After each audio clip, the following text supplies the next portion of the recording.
Hello bachcho, let's read this question. The question says, a block of mass 5 root 3 kg is placed on a movable bench as shown in figure. What minimum force F should be applied horizontally so as to prevent slipping of block over bench? So start करते हैं with key concepts.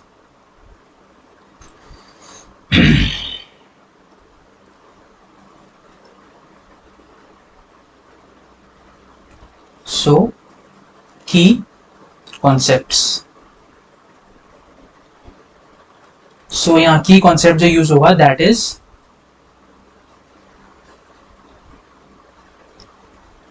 resolution of vectors into components, or second that frictional force Fr is given by mu into normal reaction force. Normal reaction force, okay, where mu is coefficient of friction. So start करते हैं with the question. Now let mass of block be m1 which is 5 root 3 kg, mass of wedge be m2 which is 25, which is given 25 root 3 kg. Okay,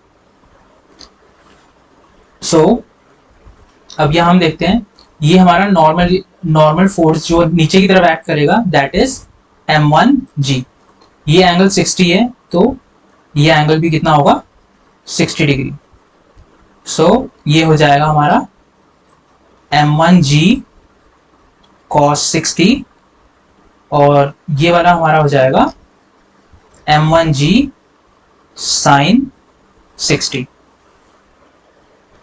now suppose इस block को stable रखने के लिए हमें force F लगाना पड़ेगा horizontal direction में. Okay, so suppose इसको हम नाम देते हैं स्मॉल f. सो अगर इसको हम दो कंपोनेंट्स में रिजॉल्व करें इसमें और दो परपेंडिकुलर कंपोनेंट्स में रिजॉल्व करें, एक इस डायरेक्शन में एक इस डायरेक्शन में, सो हमें क्या मिलेगा. सो हम देख रहे हैं ये एंगल 60 है अगर, सो ये एंगल भी कितना होगा 60 डिग्री. ओके, सो ये एंगल, सो ये हमारा कंपोनेंट बन जाएगा F cos 60 और इस डायरेक्शन में हमारा कंपोनेंट बन जाएगा F sin 60. ओके, सो अब हम कैलकुलेशन पे आते हैं.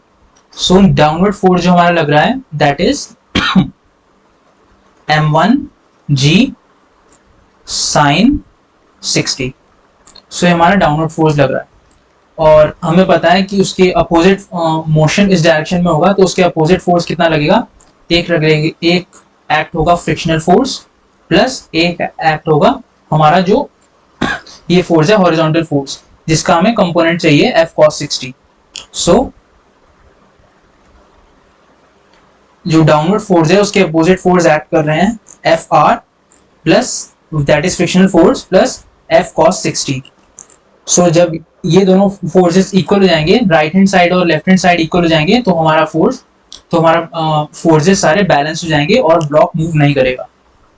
सो अब यहां से हम स्मॉल f की वैल्यू निकालेंगे. सो हमें m1 पता है, m1 गिवन है 5 root 3 kg. So 5 root 3 into g and sin 60 is root 3 by 2 is equals to mu F frictional force is mu into normal reaction force. अब यहाँ पे normal reaction force क्या act हो रहा है m1g cos 60. सो ये effective normal force है हमारा जो एक्ट हो रहा है.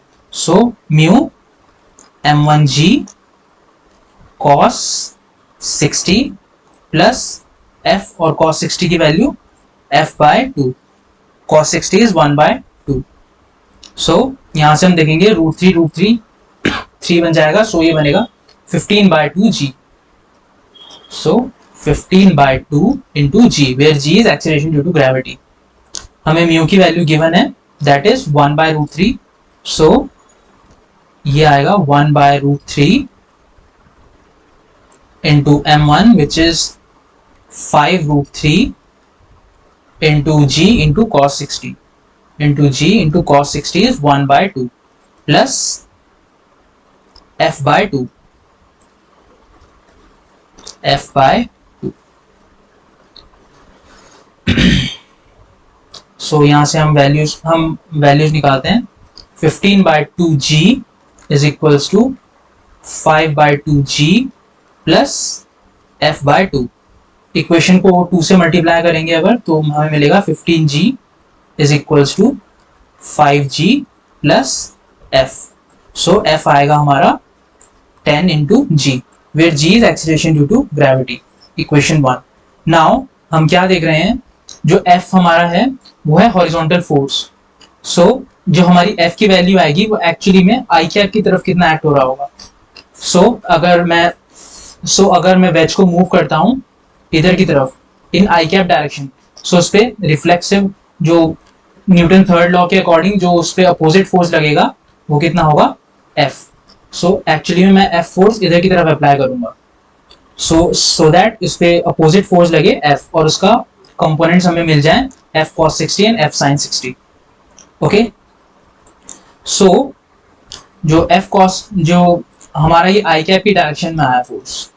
ओके, सो जो हमारा आई कैप की डायरेक्शन में जो फोर्स लगेगा इस ब्लॉक की जो एक्सीलरेशन आएगी आई कैप की डायरेक्शन में उसको हम कैलकुलेट करेंगे. That is m1 into a is equals to 10g. सो हमारी एक्सीलरेशन आएगी is equals to 10g by m1.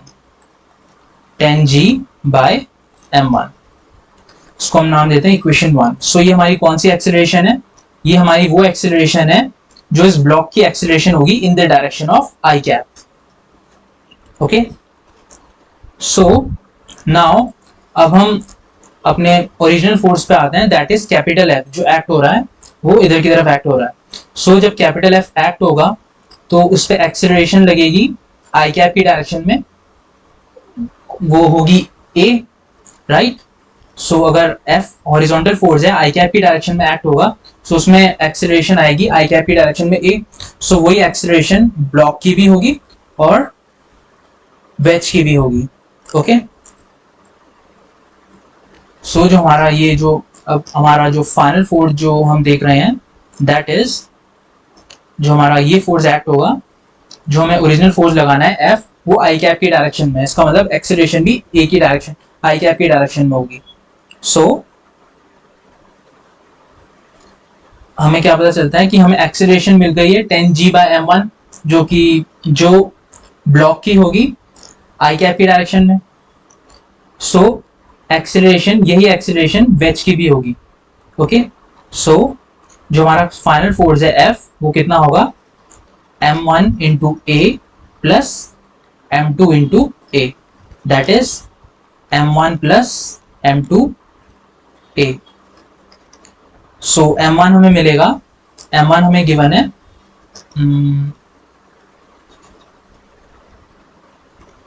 m1 हमें गिवन है 5 रूट 3, m2 हमें गिवन है 25 रूट 3 और a की वैल्यू इक्वेशन 1 से आएगी 10g by m1. सो ये हमें मिलेगा 30 root 3 by m1 which is 5 root 3 into 10 into g की वैल्यू 9.8. सो हमें मिलेगा 6 मल्टीप्लाई बाय इस 10 को यहाँ पे हम कर देंगे तो ये 98 बन जाएगा. So 6 multiply by wait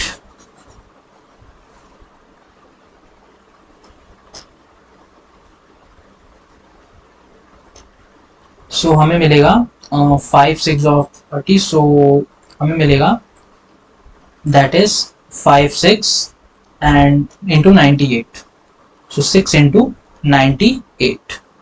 okay, so हमारा आंसर आएगा 588 न्यूटन. सो हमें फाइनल फोर्स 588 न्यूटन लगाना पड़ेगा सो दैट ब्लॉक अपनी जगह पे रहे. Okay, so the final answer is 588 Newton. Hope you understood it well. Best of luck.